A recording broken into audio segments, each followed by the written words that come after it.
warahmatullahi wabarakatuh.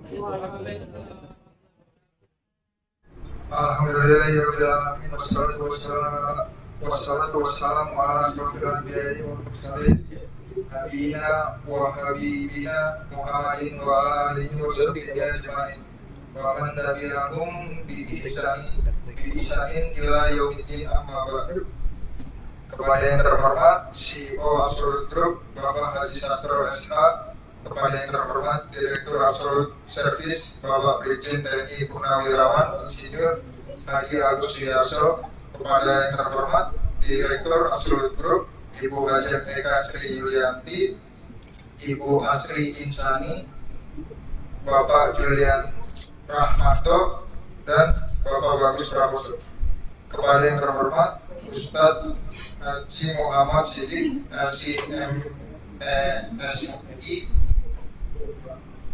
dan kepada Habib Abdurrahman bin Ahmad Asyegaf LCMA, dan kepada Ustadz Agus, serta Bapak dan Ibu karyawan Absolute Group yang dimuliakan Allah Subhanahu wa Ta'ala. Sebagai umat muslim, marilah kita panjatkan syukur kepada Allah Subhanahu wa Ta'ala yang memberikan limpahan rahmat dan hidayahnya sehingga pada sore hari ini kita diizinkan untuk berkumpul dalam acara pengajian tanpa adanya halangan. Semoga dapat menambah ilmu dan wawasan kita sebagai bekal kehidupan di dunia dan juga di akhirat nanti. Salawat dan salam semoga tercurahkan kepada Nabi Muhammad SAW serta keluarganya, sahabatnya, dan kepada kita semua sebagai umatnya.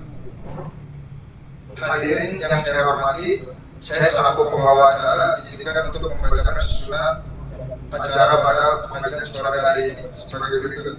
Yang pertama, marilah kita buka pengajian ini dengan membaca surat Al-Fatihah. Al-Fatihah.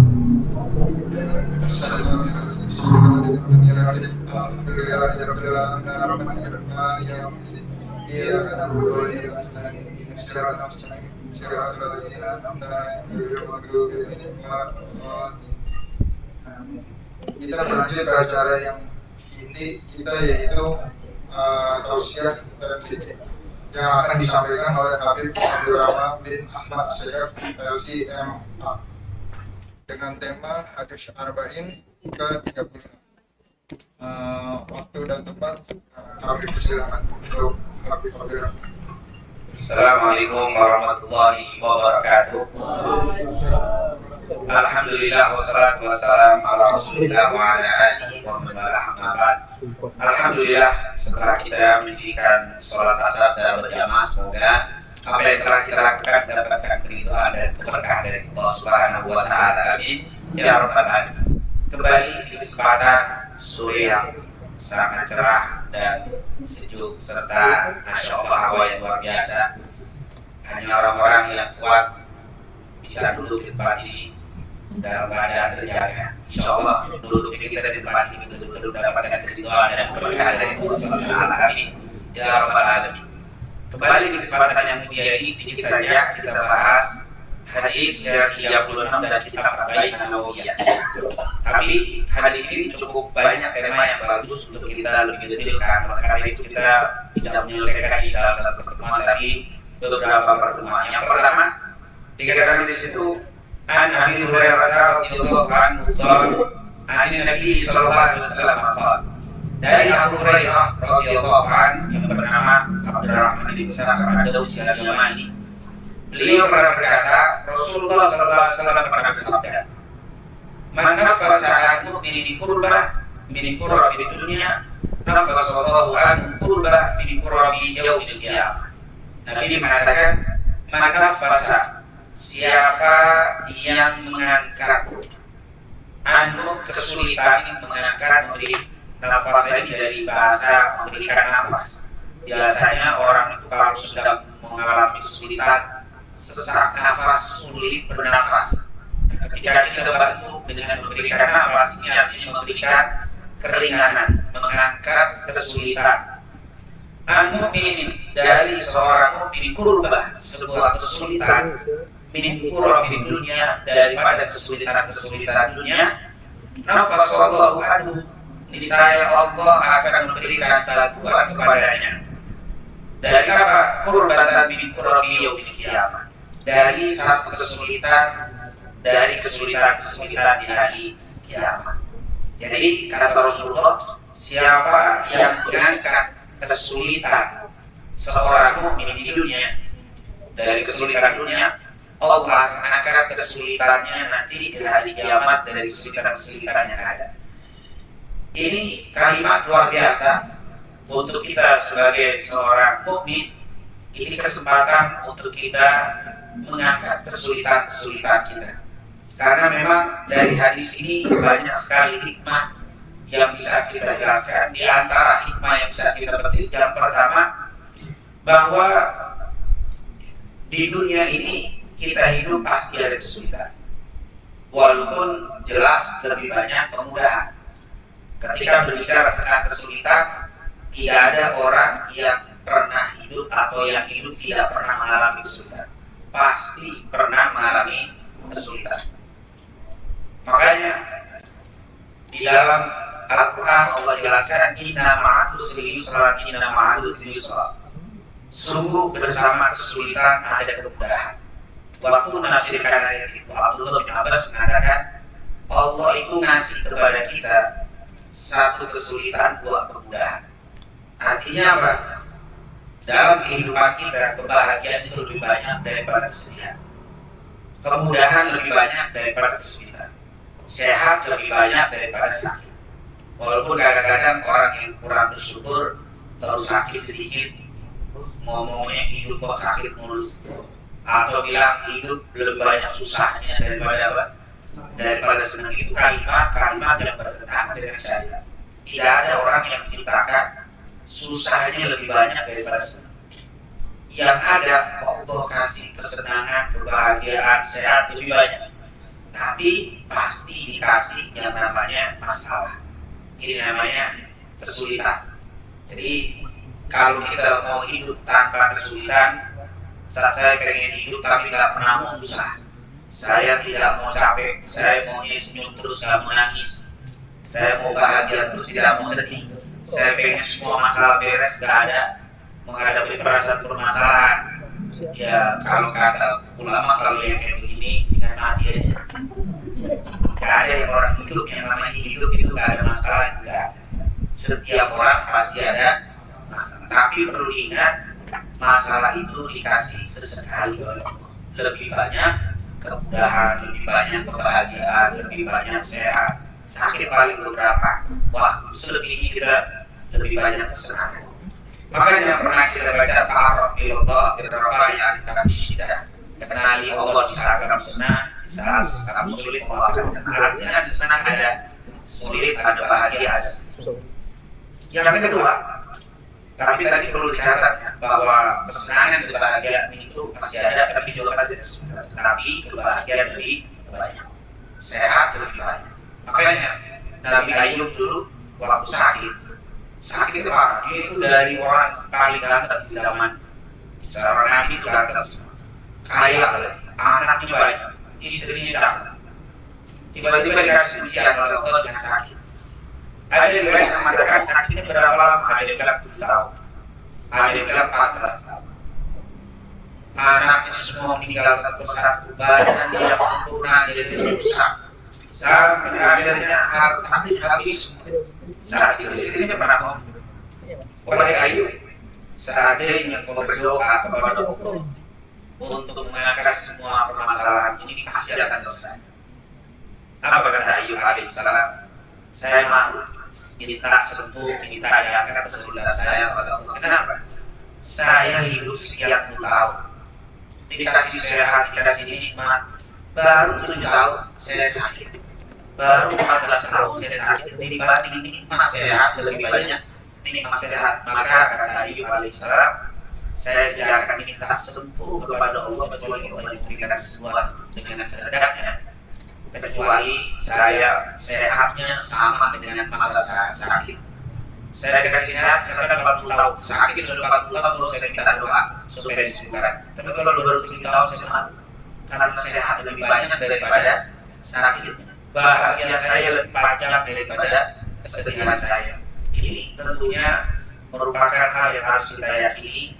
Allah memang memberikan kepada kita kesulitan, tetapi Allah lebih banyak memberikan kepada kita kemudahan. Makanya inna ma'al usri yusra itu kata Abdullah bin Abbas, tidak mungkin satu kesulitan mengalahkan dua kemudahan, karena kemudahan itu lebih banyak daripada kesulitan. Yang kedua, hikmah dari hadis ini, mana fasa'an mu'minin kurbah min qurbi dunya nafasallahu an qurba min qurbi yaumil qiyamah. Apa kata Allah? Siapa yang mengangkat kesulitan satu saja dari kesulitan orang mukmin di dunia ini, Allah akan angkat satu kesulitan nanti di akhirat. Ini menunjukkan bahwa di akhirat juga banyak kesulitan. Di akhirat orang itu akan mengalami banyak kesulitan. Yang pertama, misalkan dari waktu mau masuk ke alam akhirat, namanya alam barzakh, waktu sakaratul maut. Waktu sakaratul maut itu nggak ada kesulitan yang lebih berat daripada kesulitan sakaratul maut. Baik kondisinya yang tidak ada yang bisa membantu. Kalau sudah sakaratul maut, dokter juga nggak bakal bisa. Tidak ada alasan saat mulai sakit. Dokter kalau meriksa orang sudah sakaratul maut, mundur dia. Nggak ada yang bisa bantu. Kenapa? Karena memang sudah menutup waktunya. Di saat itu yang bisa membantu hanya amal kita. Itu kehidupan akhirat yang pertama kesulitan kita dapat. Bahkan Ibnu Taimiyah pernah mengatakan tidak ada kesulitan yang lebih berat daripada sakaratul maut. Tidak ada kesulitan yang dialami oleh seorang muslim melebihi saat sakaratul maut. Yang kedua, masuk ke alam barzakh. Kesulitan lagi, gelap, sepi, pertanyaan malaikat. Allah, yang tidak bisa kita lihat. Kita sendiri kalau lihat orang lagi kemudian, waduh, sudah hilang tuh nikmat mobil, nikmat semuanya hilang. Kalau lihat kalau ini sudah dimasukin ke dalam kubur, kayak kafannya ditutupnya semuanya, diikat badannya semuanya, dimasukin, ditaruh di pojok itu untuk lagi mereka dirapetin. Itu kesulitan yang gak pernah dibayangkan. Kata para ulama, wadhammatul qabri itu saya terus gelapnya kuburan itu menghilangkan ingatan tentang malam pengantin. Hilang semua, tidak ada lagi yang nikmat, hilang semua. Malam pengantin juga sudah itu kalau masuk ke dalam lubang. Kalau masih burung kakak, masih ingat ini. Wa idza rukubuka nasu tulsa rukubuka ala. Kalau kamu sudah kendaraan naik burung kakak, maka itu akan merupakan kendaraan yang pernah di atas kamu. Mobil semuanya, motor apalagi, sepeda apalagi. Kalau naik burung kakak, nggak ingat lagi itu semua kendaraan. Tapi masih ingat kemana-mana. Tapi kalau wadhammatul qabri, tapi gelapnya lubang kubur selesai. Kesulitan yang luar biasa. Saat itu orang akan bertanya, waktu diangkat dengan barang, kita semuanya itu akan bertanya, mau dibawa kemana saya? Mau dibawa kemana saya saat itu? Tapi tidak ada yang dapat. Kesulitan yang luar biasa. Tidak ada yang bisa bantu, mau keluarga, mau siapa yang bisa bantu. Masuk ke dalam lubang. Kesulitannya gelap, sudah pasti. Jangan dalam kubur di atas kuburan sekarang gelap. Padahal di atasnya, apalagi di dalam. Yang kedua, itu dikatakan di dalam hadis semua orang waktu masuk ke dalam kuburan, semua orang pertama kuburan itu menyempit. Jadi yang kelihatannya lubangnya sekian, mayat di sini kita yang umur bisa naik bisa turun. Pas malam pertama dia menyempit sampai saat itu berteriak semua ahli kubur. Itu tidak ada yang membayangkan bagaimana mengerikannya alam kubur. Utsman bin Affan radhiyallahu anhu, Sayyidina Utsman, dia kalau melihat kuburan gemetar, sampai terkadang pingsan tidak sadarkan diri. Kalau bercerita tentang kuburan dia nangis. Waktu ditanya kenapa Utsman begitu mengerikan kuburan itu sampai begitu ketakutan sampai tidak sadarkan diri? Apa kata Sayyidina Utsman? Sungguh aku telah mendengar Rasulullah mengatakan, al-qabru awwal manzil min manazil al-akhirah. Man naja, Katanya kuburan ini adalah tempat pertama dalam kehidupan akhirat. Siapa yang selamat di kubur, dia akan selamat di sana. Tapi kalau di sini tidak selamat, hancurlah ke sana. Itu kuburan. Banyak kesulitan. Belum lagi nanti pas kiamat di padang mahsyar, ya Allah, kesulitan begitu banyak. Mau di padang mahsyar yang matahari jengkal, yang kita tidak menggunakan baju lalu menaras kaki sama sekali, dengan panas yang seperti itu selama 40 tahun lebih dalam hadis-hadis Rasulullah. Kesulitan yang tidak terbayangkan. Sampai akhirnya lewat Siratal Mustaqim. Bagaimana Siratal Mustaqim? Semua kesulitan. Dan apa kata Nabi? Gak ada yang bisa membantu dari sakaratul maut sampai lewat Siratal Mustaqim. Siapa yang bisa bantu kita? Tentunya syafaat Nabi Muhammad SAW. Yang kedua yang bisa bantu kita, bantuan yang kita kasih kepada saudara kita saat di dunia. Kesulitan saudara kita yang sulit, kita mampu membantu bantuan kita mengangkat kesulitan saudara kita di dunia. Itulah yang bisa membantu mengangkat kesulitan kita di akhirat. Kata Rasul, satu kesulitan saudara yang fakat menjadi sebab satu kesulitan akhirat yang akan oleh Allah. Berarti kita kalau mau membantu saudara kita, niatkan pertama, saya bantu kesulitan orang ini dengan niat supaya nanti di akhirat kesulitan saya diangkat. Karena ini, makanya kata para ulama, siapa yang suka bantu saudara, membantu sahabat, membantu kerabat, apa? Mulai menghadapi kehidupan akhirat dibantu. Misalkan waktu sakaratul maut, orang yang suka bantu orang, waktu sakaratul maut dia akan kasih kemudahan. Sakaratul maut itu serem sekali. Inna lil mauti lasakarat dalam Bukhari. Sungguh sakaratul maut itu ada sakit yang tak bisa dibayangkan dan sulit. Karena saat itu tidak ada yang bisa membantu kita.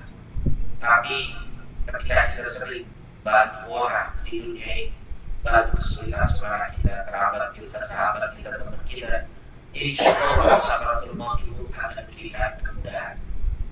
Kata orang, mudah mati. Mati itu maafkan mudah, bukan apa namanya, bukan mudah mati, mudah mati, bukan mati mudah, mudah mati lain. Kalau mudah mati cepat mati.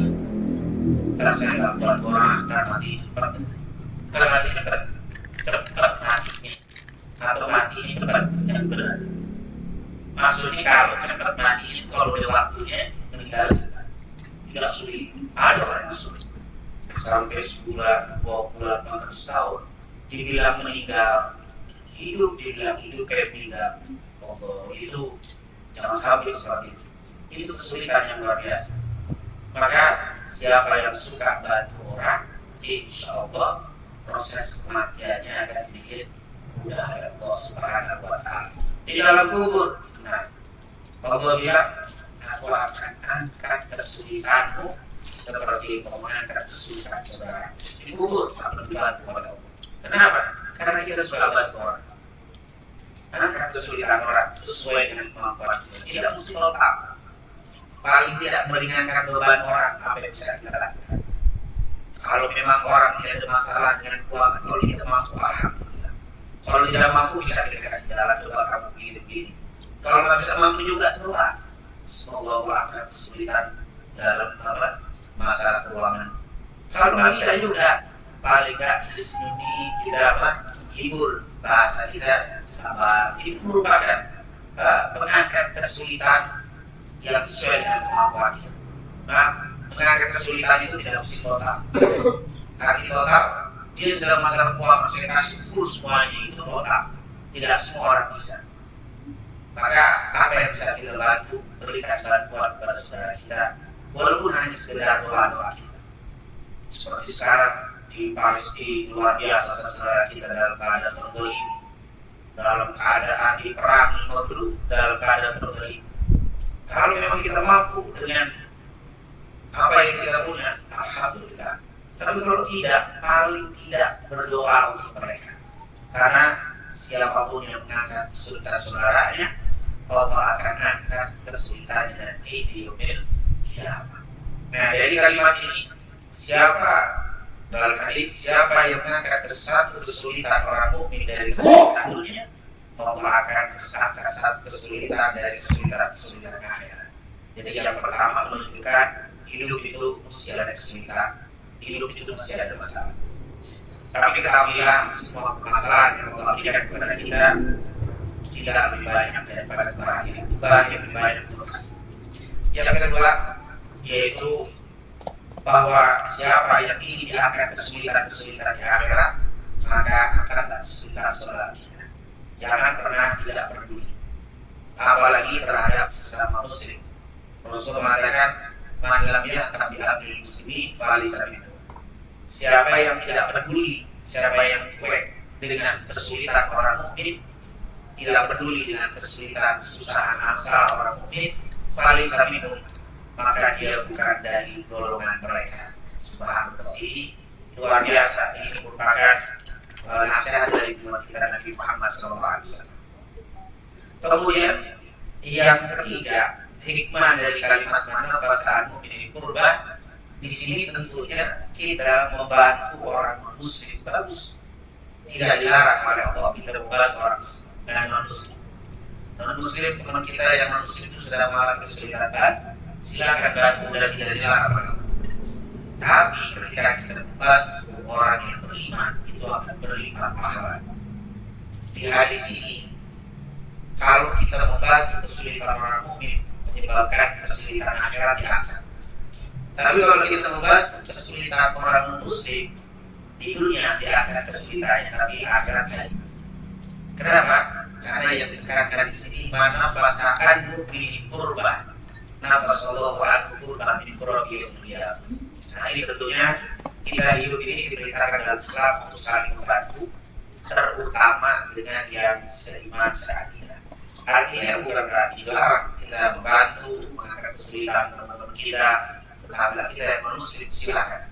Tetapi akan lebih besar lagi ketika yang dibantu itu adalah orang muslim. Ini merupakan yang dijadikan oleh Nabi kita Nabi Muhammad SAW. Dan yang terakhir, wa man yassara 'ala muslim yassarallahu 'alaihi fid dunya wal akhirah.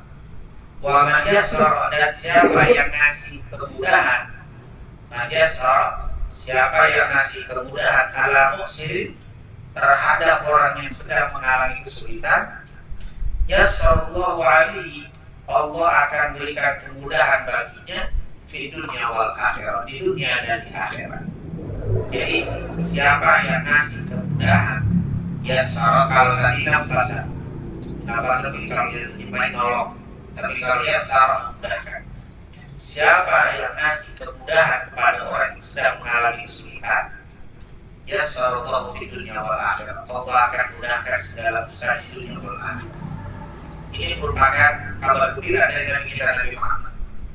Yang pertama dari hadis ini, siapa yang suka membantu orang, memudahkan urusan orang, akan dimudahkan urusannya di dunia dan di akhirat. Kalau nafasa dari nolong hanya di akhirat, tapi kalau membantu, memudahkan, itu dapat pahala bantuan kelihatannya di dunia sebelum di akhirat. Kalau tadi tidak ada kata-kata di dunia wal akhirat, hanya nafasallahu anhu qurba min qurabi dunia. Tapi kalau ini yassarallahu fid dunya wal akhirah. Ada yang membedakan antara nafasa dan yassar. Nafasa itu membantu kesulitan orang, yassar memudahkan urusan orang. Ada yang bilang yassar itu dengan modal, nafasa itu tidak dengan modal. Misalkan mengangkat kesulitan orang, tapi kita doain, kita kasih jalan keluar, tapi tidak membutuhkan uang, dia tidak membutuhkan modal. Tapi kalau yassar, dia mengeluarkan harta. Jadi ini sedang mengalami kesulitan, lalu mesti bayar sekian, sudahlah saya potong untuk artinya ada yang berbentuk materi. Maka yang berbentuk materi ini dunia dan akhirat. Siapa yang suka mengeluarkan uangnya, hartanya untuk membantu orang lain, Allah akan bantu urusan di dunia dan akhirat. Ini ada yang bilang nafasa tanpa modal, yassar dengan modal. Makanya nafasa itu imbasnya untuk akhirat saja, yasar dunia dan akhirat. Karena dia bermodal. Makanya orang yang banyak membantu orang miskin, sedekah, dunianya akan naik, dunianya akan ditambah, akhiratnya pun ditambah. Kenapa? Karena dia yasar.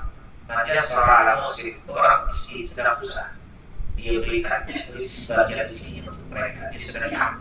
Maka ini akan mengangkat kesulitan dunia dan akhirat. Subhanallah, ini makanya tidak ada cerita orang yang suka bersedekah itu dunianya hancur. Justru dunianya itu akan berkembang dan berkembang karena dia suka membantu saudaranya yang sedang mengalami kesulitan. Alhamdulillah, ini merupakan ajaran dari Rasulullah. Makanya prinsip yang suka diucapkan oleh sebagian kita mengatakan begini, kalau bisa dipersulit, kenapa dipermudah? Nah, itu kalimat tidak tahu dari mana itu bukan dari Islam. Kalau dari Islam, kalau bisa dipermudah, kenapa dipersulit? Itu kan ya salah muslim, ya sallallahu alaihi wasallam. Siapa yang suka nyusahin orang, nanti dia akan nyusahin di dunia dan di akhirat. Nah, jadi kita ini dibutuhkan orang. Kita kadang-kadang ada yang istilah suka jual mahal. Udah ada di depan dengan anak-anak doang dia takut. Padahal bisa anak biar kelihatan penting. Nanti ditungguin, nanti disuruh dulu kesini dulu. Ya Allah, kita tinggal nunggu. Tinggal anak-anak doang, Pak, ditungguin udah dibaca. Dia nggak mau. Itu kan mempersulit sebenarnya. Bikin apa nih? KTP muter-muter KTP. Ya Allah, Pak, tinggal tangan doang. Itu orang tinggal stop atau begini doang, saya nggak kita. Udah banyak terjadi di hari ini. Santai. Akhirnya dikejar membutuhkan ya. Kelihatannya kamu menjadi membutuhkan orang. Tapi nanti di akhirat kau akan dipersulit oleh Allah SWT urusan. Kenapa? Karena kau suka mempersulit saudara. Kan? Bagi yang punya jabatan itu, terutama di masyarakat, terutama yang berkaitan dengan jasa, itu luar biasa. Kalau kita niatkan untuk mempermudah, membantu saudara kita, itu sebenarnya sarana yang paling luar biasa untuk memberikan kemudahan dari berbagai macam kesulitan kita dunia dan akhirat. Maka rubah kalimat, kalau bisa dipersulit kenapa dipermudah, rubah kalimat itu, kalau bisa dipermudah kenapa harus dipersulit. Man yassara ala mu'sirin yassarallahu alaihi fid dunya wal akhirah. Insyaallah Allah SWT selalu memberikan keimanan kepada kita, taufik hidayah kepada kita untuk kita bisa peduli dengan orang-orang yang sekitar kita, baik peduli dengan mengangkat kesulitan kita atau memberikan jalan-jalan kemudahan kepada mereka, sehingga Allah angkat kesulitan kita dan memberikan jalan segala kemudahan di dunia dan akhirat. Amin. Amin ya rabbal alamin. Sekali lagi, kalimat mengangkat kesulitan, memberikan kemudahan kalau niatnya untuk Allah. Tapi kalau kita niatnya saya akan kesulitannya nanti biar dia nanti bantu saya kepada saya kasih kemudahan kepada dia biar nanti dia akan membantu saya, tidak boleh. Kalau kita niatnya untuk itu, apa yang dijanjikan oleh Rasulullah SAW ini tidak dikasih oleh Allah Subhanahu Wa Taala. Kenapa? Karena ada kalimat Allah akan mengangkat, Allah akan memberikan jalan keluar. Nah, maksudnya apa? Kalau kamu melakukan itu karena Allah, Allah akan melakukan itu karena. Tapi kalau karena kamu angkat kesulitan orang ini biar dipuji, kamu berikan jalan keluar kesulitan dari orang ini biar di viral, biar ngetop, maka saat itu Allah tidak akan membantu. Kenapa? Ibarat orang yang bekerja untuk tetangga tapi minta gaji sama kita. Kerja ini soal gaji di sini. Kita akan hanya karena kerja kamu kerja untuk tetangga, minta gaji tetangga dalam zaman saya. Karena Allah, kalau kamu kerja itu untuk selain Allah, Allah tidak akan berikan apa. Tapi kalau kita lakukan itu untuk Allah, Allah akan memberikan dari jalan-jalan apa yang dijadikannya. Amin ya rabbal alamin.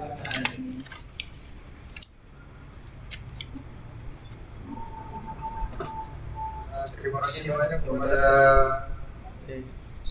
Habib Abdurrahman bin Ahmad Asyigar. Selanjutnya akan dilanjutkan dengan sesi tanya jawab offline maupun online. Mungkin dari Bapak dan Ibu yang ingin bertanya, dipersilakan.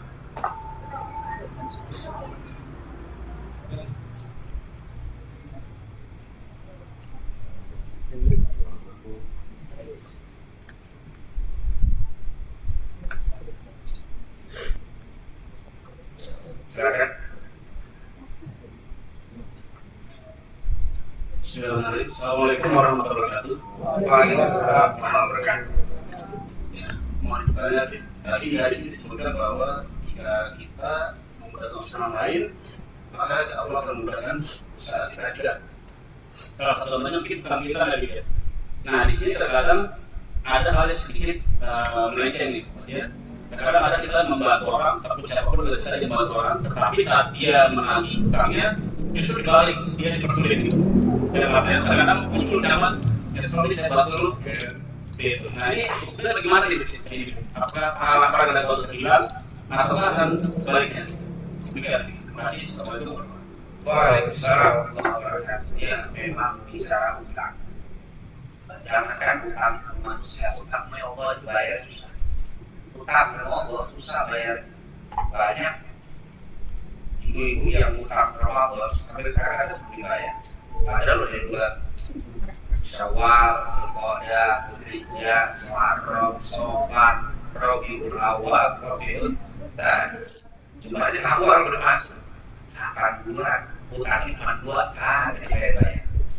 Ini sudah loh. Itu utang sama Allah, apalagi utang dengan manusia. Nah, itu sih kita nggak ngomongin orang. Kadang-kadang kita begitu juga. Duit ada, utang aja 100, utang, padahal bisa sekali bayar. Kenapa sih begitu? Ternyata memang saya tadi membisik-bisikkan kepada kita untuk menunda bayar. Jadi itu memang sudah hal yang rahasia bulan sudah begitu. Oleh karena itu kalau kita bisa memaksa membayar dengan segera, berarti syaitan kalah. Berarti kita sudah melakukan hal yang luar biasa. Dan juga kasus begitu. Sebelum utang, masya Allah, ya waktu ketemu lagi ya, assalamualaikum. Nah itu, assalamualaikum dulu. Tapi giliran sudah dapat utang, kita mau lagi. Jangan kan dijawab. Apalagi bisa dijawab juga enggak. Kayak dia mak kalau berkali-kali dia bawa banget bodoh. Salahkan dia kadang-kadang dia lebih yang lebih galak daripada yang mengutangi. Padahal sebelumnya masya Allah. Nah, itu kan hal yang ya bukan sesuatu yang baru. Kenapa begitu? Nah ini yang jadi masalah karena tadi orang tidak ngerti agama. Kalau dia ngerti agama, dia akan berusaha untuk menghindari utang. Sampai nanti saya berdoa, Allahumma inni a'udzubika minan maghfirah wal maghrib. Allahumma inni a'udzubika minan maghfirah wal maghrib. Ya Allah, aku berlindung kepadamu dari perbuatan yang mendatangkan dosa dan utang. Jadi Rasul sendiri berlindung daripada utang. Dalam hadis lain, wa qala batirul rahim wa qala batirul. Ya Allah, aku berlindung kepadamu dari utang. Aisyah sampai nanya, ya Rasul, sering banget sih Anda meminta berlindung dari utang. Kata Rasul, orang yang banyak utang akan banyak dosa. Orang yang banyak utang kalau terjadi di tempatnya. Orang yang banyak utang, nggak tepat tidak bohong, muter-muter aja. Itu kata Rasul SAW. Orang kalau sudah punya utang, itu akan janjian tiba-tiba ada sakit, pada nggak sakit itu biasa. Maka dikunjungin aja anak bilang apa? Padahal bapaknya ada, dia tahu yang datang di mau apa? Mau lagi utang, bohong sudah janji kan dia tepati. Kalau bicara banyak bohong. Maka kan Nabi berlindung dari berutang. Maka kalaupun Anda berutang kata Nabi, tekadlah untuk segera membayar. Kata Rasulullah, siapa yang berutang lalu niat bertekad untuk membayar, Allah akan bukakan pintu rezeki untuk dia bisa membayar. Tapi kalau utang terus niat nggak membayar, baru utang sudah dapat kemudian nggak membayar niat, maka sungguh dia itu adalah pertama disebut sebagai sari, sebagai pencuri. Bahkan kata ulama pencuri mungkin masih mendingan daripada dia. Kenapa? Kalau pencuri ngambil ini dia orang sambil juga handphone hilang juga gitu. Tapi lebih betul lagi orang pinjam bawa kabur. Kenapa? Dia pinjam kita kasih lagi dengan baik-baik. Dia nyuri juga ternyata pinjam dia nggak balik, tapi pencuri juga. Cuma pencuri yang ini menggelip. Kenapa dia akan pakai diri kopi dulu lagi? Disiapin kopi sampai kasih duit utang. Dalam bahaya. Lebih dahsyat daripada yang mencuri secara rutin. Makanya kata Rasul, siapa yang berhutang dan yang tidak membayar, dia dalam mati. Dan yang bahaya lagi, siapa yang berniat hutang, sudah menjaga hutang, niat untuk tidak membayar, maka Allah tidak buka itu rezeki. Kalau sudah niat tidak bayar, tidak bayar. Kenapa? Karena Allah tutup di sini. Karena niat sudah dulu. Makanya kalau sudah menyadar segera membayar. Jangan sampai orang yang mengutangi kita nyesel.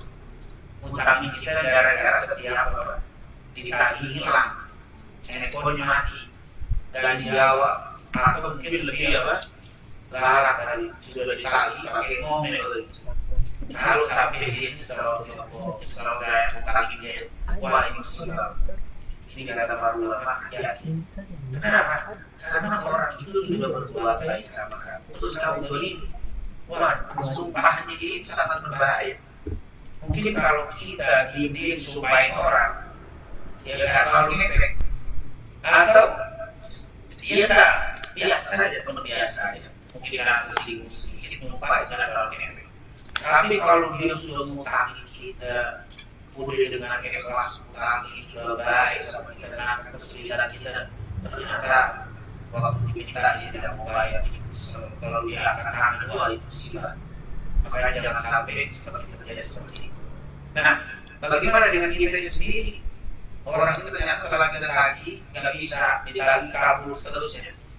Nah, aja ada dua keadaan yang berbeda dengan tersebut. Yang pertama, dan ini sangat dianjurkan dia maafin. Dalam artian dia janjikan dalam ternyata orangnya tidak banyak. Ya udah kalau insya Allah saya kasih waktu di bulan depan.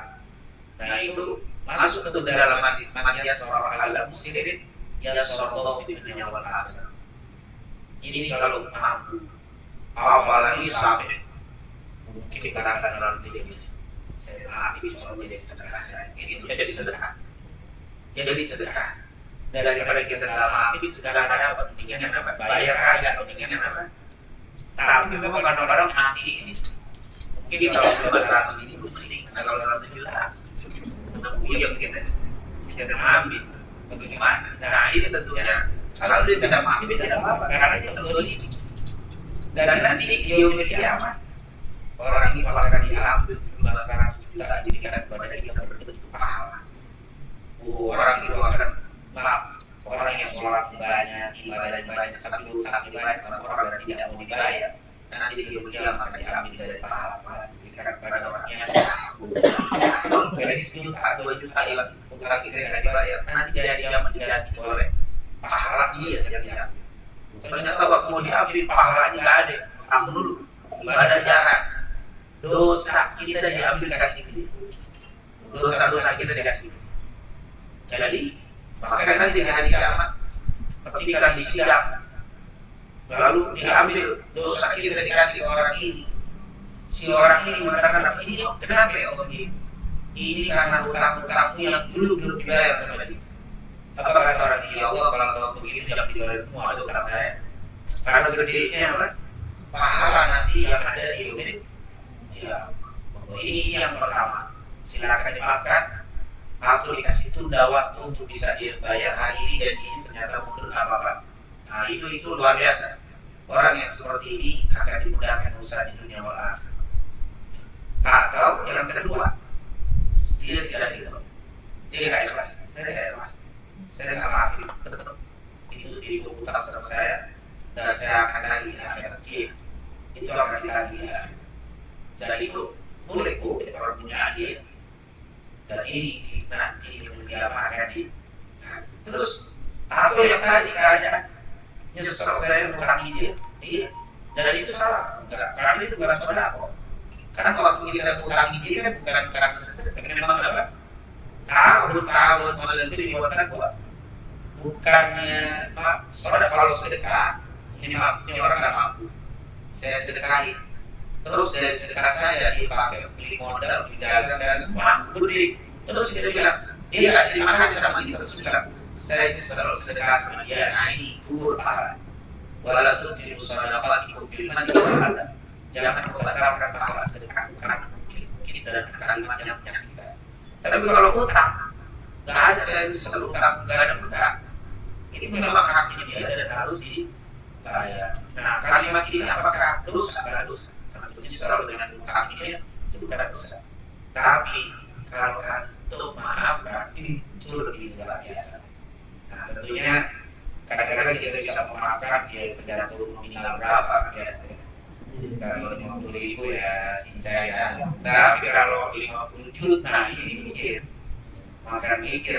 Nah ini tentunya insya Allah jauhkan kita semua dari hutang piutang, dan semoga Allah SWT selalu mudahkan urusan kita, diangkat segala kesulitan kita, dan dibuka pintu rezeki kita yang halal atau yang amin dan rabbal alamin. Terima kasih banyak atas jawabannya Habib Abdurrahman, dan terima kasih juga kepada Pak Henry atas pertanyaannya. Mungkin ada pertanyaan lagi dari Bapak dan Ibu yang lainnya.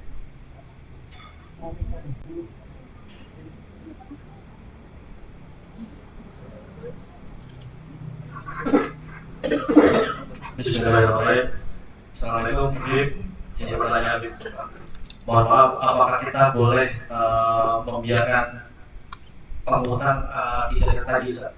Ini yang kita berikan hutang, tapi kita tidak lagi. Terima kasih. Iya, memang salah satu resiko mengutangi adalah menagih hutang. Jadi ada ulama mengatakan begini, kalau kamu belum siap menagih orang, jangan mengutangi orang. Berarti menagih itu salah satu kewajiban. Jadi kalau kita ngutangin orang, kewajiban kita salah satunya adalah ingat ya hutangnya harus bayar. Menagih itu salah satu kewajiban yang berhutang. Makanya orang yang berhutang kalau ditagih jangan marah, karena itu kewajiban dia. Kalau dia marah berarti salah memarahi orang yang melaksanakan apa? Kewajiban. Jadi kan yang kejadian ditagih mobil, nagih mulu, takut nggak dibayar, emang dia kan nggak bayar, bukan takut, emang nggak bayar. Jadi ketika ada kita utang sama orang terus ditagih, justru kita bilang harus terima kasih, diingatkan. Dan itu bukan dosa, yang nagih terus itu justru dia itu kewajiban. Jadi makanya kata para ulama, kalau antum belum berani nagih utang orang, jangan ngutangi orang. Jadi salah satu syarat untuk memberikan utang siap nagih. Kecuali aduh saya berat nagih, adalah saya sedekahin lain. Tapi kalau kita nggak nagih, kita nggak sedekahin, tidak boleh, harus kita nagih. Jadi menagih utang itu adalah kewajiban. Jadi kewajiban yang mengutangi, kayaknya agak berat. Makanya nanti kalau ada yang utang, kalau kita tolak, saya nggak mau utang ini karena saya nggak bisa nagih. Ya udah nggak apa-apa itu. Dan itu harus selalu benar. Karena alasan kalau nggak ngasih, nggak boleh. Karena kalau alasan begitu, saya sih bisa aja karena untuk mana nanti saya nggak bisa, daripada saya bisa saya nggak bisa, daripada saya nggak bisa. Dari itu kalau nggak bisa nagih lebih baik kalau saya utang. Jadi ini pelajaran untuk yang berhutang.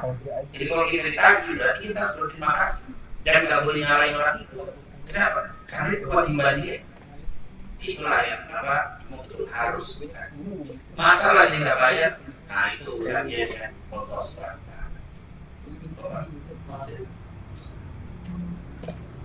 Terima kasih Habib Khalid atas jawabannya dan juga kepada Mas Ino atas pertanyaan.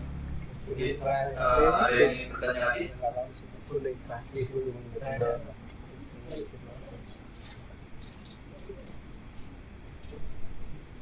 Mungkin cukup ya. dari penyampaian Habib tadi dapat kita simpulkan materinya. Yang pertama, kesulitan memang ada, tapi lebih banyak kesenangan atau kemudahan. Inna ma'al yusri yusra, sesungguhnya setelah kesulitan itu ada kemudahan. Yang kedua, siapa yang mengangkat kesulitan dari kesulitan muslim lainnya, maka Allah akan angkat kesulitannya di akhirat nantinya. Yang dapat mengangkat kesulitan di akhirat yaitu yang pertama ada syafaat Nabi Muhammad SAW. Yang kedua, siapa yang membantu kesulitan saudaranya baik muslim maupun non muslim. Yang ketiga, siapa yang memberi kemudahan kepada orang lain yang mengalami kesulitan, maka Allah Subhanahu wa Ta'ala akan memudahkan urusannya di dunia dan di akhirat. Akhirnya kita telah sampai di penghujung acara, yaitu berdoa bersama dan akan dipimpin langsung oleh Habib atau Ustadz Sidi.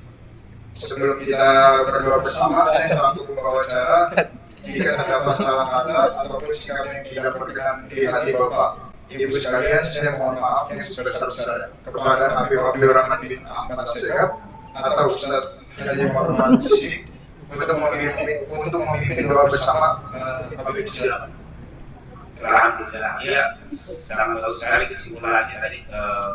Kesimpulan insya Allah kita bisa mengambil kesimpulan tadi dan bisa kita praktikkan dalam keseharian kita. Dan sekali lagi kita mohon kepada Allah, semoga Allah SWT selalu memberikan kepada kita taufik hidayahnya untuk bisa memberikan kebaikan-kebaikan dengan orang-orang di sekitar kita. Kita bisa mengangkat kesulitan saudara kita sehingga mengangkat kesulitan kita di dunia dan akhirat.